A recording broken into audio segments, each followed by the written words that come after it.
What's cracking with your snack and snacker stars is me, Brandon from the sAs, the Snack Food Appreciation Society, here with another edition of OTR, the second edition for 2016. It is Tuesday, January 12th, 2016, and today I'm in search of fried chicken. And what goes with fried chicken better than donuts? That's right, that's why I am at Astro, Doughnuts and Fried Chicken, and I'll be right back to let you know what that's all about and more, including the 2015 Burgers of the Year announcements, all right after this on OTR. You are looking live at Astro Doughnuts and Fried Chicken in the Idlewood Plaza on Leesburg Pike in Falls Church, Virginia, home of the Whole Foods. Couple other things in this particular shopping center of interest are a Burger 7, which I reviewed a long time ago, not this location, but definitely one of the locations, and there's a fellow walking by. You got Jason's Deli over on the corner over there somewhere also I may like to visit in the future. And of course the evil empire that is Starbucks coffee right across the way. The reason why I'm here today at Astro Doughnuts and Fried Chicken, that is for, well, donuts and fried chicken. Why wouldn't I be? Holy crap, I'm gonna die today. Anyway, taking a look at what I got here, they do specialize in fried chicken and donuts. That's pretty easy to figure out. They've got both seasonal donuts and everyday donuts. I believe what I got are both everyday donuts. I got the maple bacon donut and I got the pb&j donut. pb&j, of course, stands for peanut butter, in case you are uninclined to know.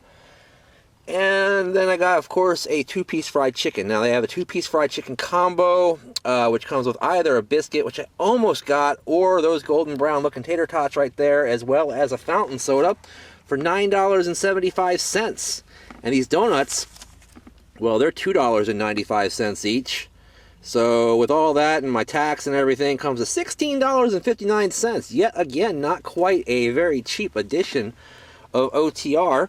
As for my fountain soda, I did indeed get one. They have Boylan brand bottling company fountain sodas in there, so they're fairly generic looking. But they've got cream soda, they've got ginger ale, they've got root beer, they've got cola. It's cane cola with cane sugar, and I got black cherry, one of my favorite flavors. All right, guys, I'll be right back to try out a little bit of all of this and let you know what I think about it on today's OTR. All right, gang, I am back, and we've got a lot to get to today, so let me get right to it. I am going to start with fried chicken. So let me go ahead and grab myself my favorite part of chicken and other things, the breast. And basically, it's nice and golden brown, as you can see there. I mean, this stuff came out lightning quick, too. They must be having it ready to go, like, just in case they get a rush, because I was the only one in there at the time, but they got it done really, really quickly. And I'm going to try to get this review done really, really quickly, so let me take a bite. Where do I start? Falling apart.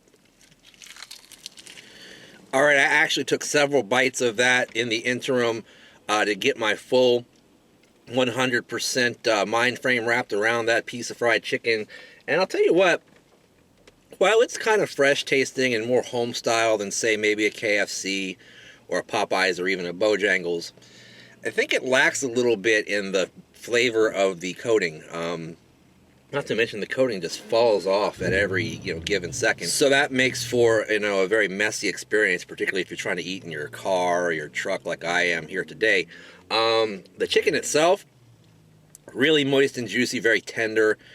Good white meat chicken. They allow you to get either white or dark. It didn't seem that they allowed you to get a piece of each. So I ended up with a wing and a breast, and I'm not really into wings when it comes to fried chicken. I like wings, like if they're wings, but when it comes to fried chicken, I kind of think that's a waste of a piece of chicken. And $9.75 for 2 pieces of fried chicken and some tater tots and a soda is a little bit of money. Actually, it's a lot of money. So I'm going to go ahead and, I'm going to be kind to this because it's good, but not a great value, and I've had better.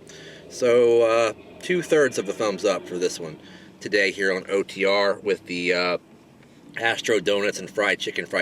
Let's go ahead and continue on. I got tater tots with them on the side instead of the biscuit.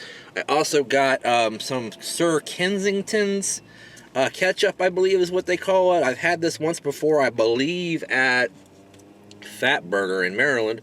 And, yeah, it's a more acidic smelling sort of ketchup. It's a little bit more similar looking to tartar sauce. Not tartar sauce, I'm sorry, cocktail sauce or something like that than a ketchup, because it's got a little bit more of a texture. It's not quite so smooth.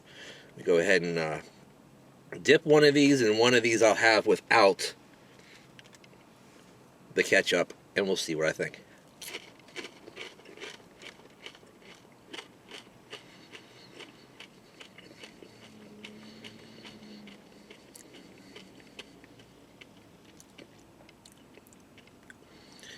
Excellent, excellent tots. Let me go ahead and try the one with the Sir Kensingtons on it.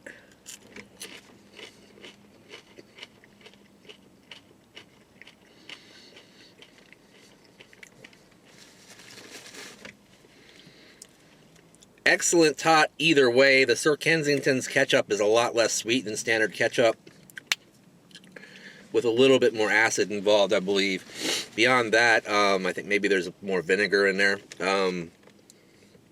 So I like it either way. Those tots are going to go ahead and get a full 100% thumbs up. The tots itself were crunchy, nice and potatoey on the inside. The oil that they fried them in, which may be the same oil as the chicken, basically has kind of a buttery taste to it almost, where I missed that on the chicken. I didn't get that, but on these tots I definitely do. But yeah, full thumbs up on the tots here at the Astro. Can't quite see it over my shoulder here. I'm not reviewing Noodles and Company. All right, I'm going to go ahead and cut these donuts in half real quick and show them to you sort of in their cross-section sort of ways. First, pb&j. All right, so the pb&j donut cut crosswise. You see there's some goo coming out of there. Appears to be, from the color, I'd say it's raspberry, because it's not quite as red as strawberry. It's got some purple going on there. It smells a little bit raspberry-ish too, but I'm not really sure. Maybe it's grape. Who knows? I didn't ask. I should have asked. Bad research on my part. But it's got the peanut butter icing on the top, plus peanuts up there as well. Looks like it's, you know, fairly basic pastry in terms of the donut itself. $3 a donut should be pretty good. Let's find out if it is. Wow, that's a tasty donut, guys. The jelly, I think it's strawberry, and if it is, I could be in trouble, because they say they use fresh ingredients in all of their donuts, and I'm allergic to strawberries. But hey, that's my fault, not theirs. So if my lip blows up, we'll know what happened. This is excellent, flaky on the inside. The peanut butter icing is just a nice touch, and then you get the nice ooze of that fruity jelly. Peanuts on top for a little bit of crunch. Excellent donut, full thumbs up. Alright, so let me go ahead and put this one down. And we'll go ahead and cut this maple bacon donut in half next. Alright, there it is. Nothing on the inside but donut. On the outside, a maple icing with crumbled bacon. Smells mapley. Smells bacony. Let's see what it tastes like. Man, I've done died and gone to heaven, or if I haven't, I'm going to later on. Yeah. Same basic donut, but then you got the maple icing on the top, you got the bacon. So what you have going on there is the sweetness of the maple, the saltiness and savoriness of the bacon with that porcine taste. Porcine? I forget how to say it. Screw it. Either way, it tastes like pork. Tastes really, really good. Fantastic donut. Both these donuts are badass. I'm giving them a full 100% thumbs up along with those tater tots. The chicken didn't just quite get there, though. Sorry about that, guys. But anyway, fantastic outing here anyway at Astro Donuts and Fried Chicken. Glad I got out this far. This is not too far from Tyson's Corner and George Marshall High School. Know some folks out this way. Haven't been out this way in some time, though, so interesting to be out here again. All right, so let's get to our second main event for the afternoon, and that is to announce the 2015 Burgers of the Year. That's right, 3 categories. You had local regional burger of the year, national burger of the year, and worst burger of the year, which could be local or national, doesn't really matter. I've got them within this super protective manila folder. Let me go ahead, and I'm not going to do them in any particular order. Whichever one is the top one I'm going to do. And the top one, ladies and gentlemen, is for worst burger of the year.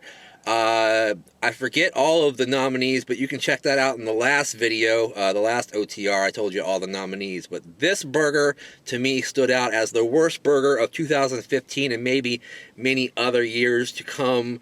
The biggest gimmick burger of the year. I mean, and that's saying a lot in a year where there was a lot of gimmick burgers. Hello, lady. And basically, you had this one burger stand out because they decided to change the color of the bun. And they did this by infusing A1 sauce into it. And for some reason, that made it a spooky Halloween burger. Well, you're darn right it made it spooky. The day after was even more spooky, and I won't get into that too much. Ladies and gentlemen, Burger King's Halloween burger, Halloween Whopper that is the 2015 SAS Worst Burger of the Year. A copy of this certificate will be mailed to Burger King Corporate, as well as the location that I got mine from, which was the Annandale, Virginia location on Columbia Pike. So that is the first award. The second award is for, hey, this general area, the local area, or maybe regional franchises that make burgers in this region. And basically, me and the Heel Will, like Vanessa Williams, we went and saved the best for last, because it was almost the last video that we did for 2015, and we went with a tie for the best local burgers of 2015. They go to the 29 Diner for the fried egg and bacon burger, as well as the one that I tried, the country fried steak burger. Could not really judge between the two myself, since I did not have the fried egg and bacon burger, but Heel Will was so impressed by it, as I was with the country fried steak burger, that we decided to give this honor to both burgers at the 29 Diner. So this will indeed be going down to the 29 Diner in Fairfax, Virginia, over there on Route 50 or Route 29, I believe it is. 29 Diner, right? Huh. All right, and the National Burger of the Year award came down to, I remember all of these nominees. It was the Steak and Shake Philly Cheesesteak Double Steak Burger.